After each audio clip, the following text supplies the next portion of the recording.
اسی روایت میں جس میں چڑیا کا ذکر ہے اسی میں آپ نے دیکھا کہ ایک جگہ ایک چیونٹیوں کی بل کو جلا دیا گیا تھا. اس پر بھی پیارے پیغمبر محمد کریم صلی اللہ علیہ وسلم نے پوچھا یہ چیونٹیوں کی بل کس نے ختم کی ہے, کس نے اس کو جلایا ہے؟ لا يعذب بالنار الا رب النار, یہ جلانے والا مسئلہ تو صرف اللہ کر سکتا ہے, کسی اور کے لیے جائز نہیں ہے. فضیلت الشیخ مفتی عبداللطیف اسلامک اسکالر. پھر رسول اللہ صلی اللہ علیہ وسلم نے اسی سے ملتی جی بات صحیح بخاری میں کی کہ انبیاء میں سے ایک نبی جب وہ کہیں سے گزر رہے تھے تو ایک چیونٹی نے ان کو کاٹ لیا, تو انہیں غصہ آیا تو انہوں نے چیونٹیوں کی ساری بل کو کہا اس کو جلا دو. اللہ تعالیٰ نے وہی کی فَحَلَّا نَمْلَةً وَاحِدَةً, اے میرے نبی تو نے ایک ہی چیونٹی کو جس نے تجھے کاٹا تھا اس کو تو نے کیوں ختم نہیں کیا, سبھی کو جلانے کا حکم کیوں دیا ہے؟ اس سے یہ بات سمجھ آئی جو چیز اذیت دیتی ہے اس کو آپ مار سکتے ہیں, جن کا کوئی قصور نہیں ہے ان کو یہ نہیں کہا ایک نے کیا تو سب کی سزا دو. اسلام نے بتایا ہے, اللہ کے نبی نے صحیح البخاری میں جو ان کی روایت موجود ہے ہمیں سبق دیا ہے کہ ہر چیز کے لیے اللہ کے نبی رحمت بن کے آئے ہیں. چیونٹیوں کے لیے بھی رحمت ہے, چڑیا کے لیے بھی رحمت ہے, چپایوں کے لیے رحمت ہے, اونٹ کے لیے رحمت ہے, جس طرح میں نے روایت بیان کی انما آنا رحمت مہدات, صحیح مسلم ہے انما بعثت رحمت. حلال تو حلال, حرام جانوروں کے بارے میں بھی پیارے پیغمبر محمد کریم صلی اللہ علیہ وسلم نے رحمت کی بات سکھائی ہے.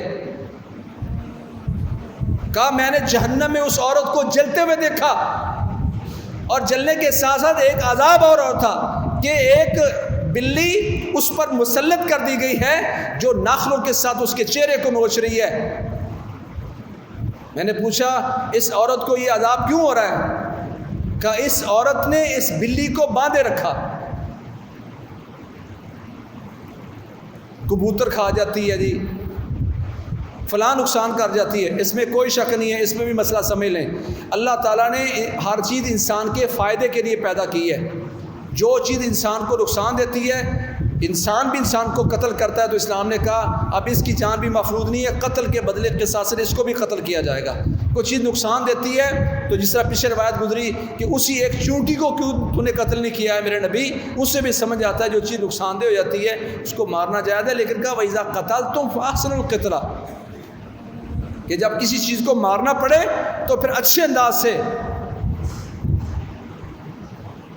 ایک بندہ بڑے فخر سے بیان کر رہا جی وہ میرا فلانا عزیز اس کے کبوتر بلی کھا گئی تھی, اس نے بڑی مشقت سے اس بلی کو پکڑا تو پھر اس نے بغدہ لے کے اس کی ایک ایک چیز کاٹی.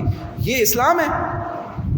اذا قتلتم فاحسنوا القتلہ, ذبح کرو تو اچھے انداز سے کرو, اور کسی چیز کو قتل کرنا پڑے تو اذیت کے بغیر. یہ اسلام رحمت ہے.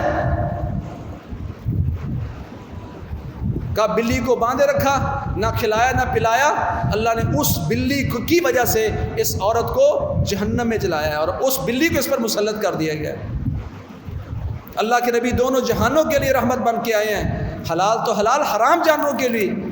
کا کتے کے بچے کو پانی پلایا تھا بنو اسرائیل کی ایک عورت نے, باغیہ نے, اللہ نے اس کے اس عمل کو قبول کر کے اس کو جنت کا داخلہ نصیب فرما دیا.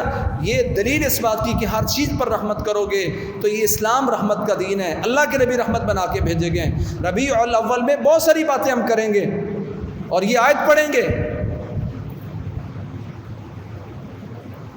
وما ارسلناک الا رحمۃ للعالمین, حدیث پڑھیں گے انما بعثت رحمہ آنا رحمت مہدات, پر جو اللہ کے نبی رحمت کی ہدایات دے کے گئے ہیں چھپایوں کے بارے میں, جانوروں کے بارے میں, پرندوں کے بارے میں, حلال حرام جانوروں کے بارے میں, آج وہ امت نے بھلا دیا. جانوروں کو ذبح بھی کرنے اچھے انداز سے, چھری تیز کر کے. ذبح کے مسائل میں بھی رحمت بتائی, صرف مسلمانوں کے لیے نہیں کافروں کے لیے بھی رحمت بن کے آئے.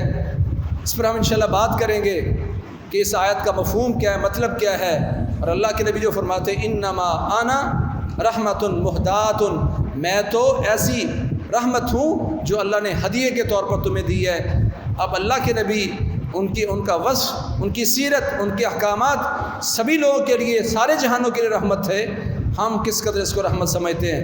دنیا میں رحمت ہیں، قیامت والے دن جب سارے لوگ حساب کتابیں پھنسے ہوں گے، یہودی، عیسائی، سکھ، مجوسی، ساری امتیں، اس وقت بھی آپ رحمت بنیں گے۔ اور مقام محمود یہی ہے کہ جب لوگ پھنسے ہوں گے، کوئی ساتھ نہیں دے گا، تو اللہ کے سامنے التجا کر کے اللہ کے سامنے حساب کتاب شروع کروائیں گے۔ یہ بھی ایک رحمت کی دلیل ہے۔ اللہ کریم رسول اللہ صلی اللہ علیہ وسلم کے اوصاف حمیدہ کو جو رحمت کی طرف اشارہ کرتے ہیں اور آداب بتاتے ہیں، اللہ اس کی طرف ہمیں آنے کی توفیق دے، اپنانے کی توفیق دے۔ فاقول قولی ھذا واستغفر لی ولکم سبحانک اللہم وبحمدک اشہد ان لا الہ الا انت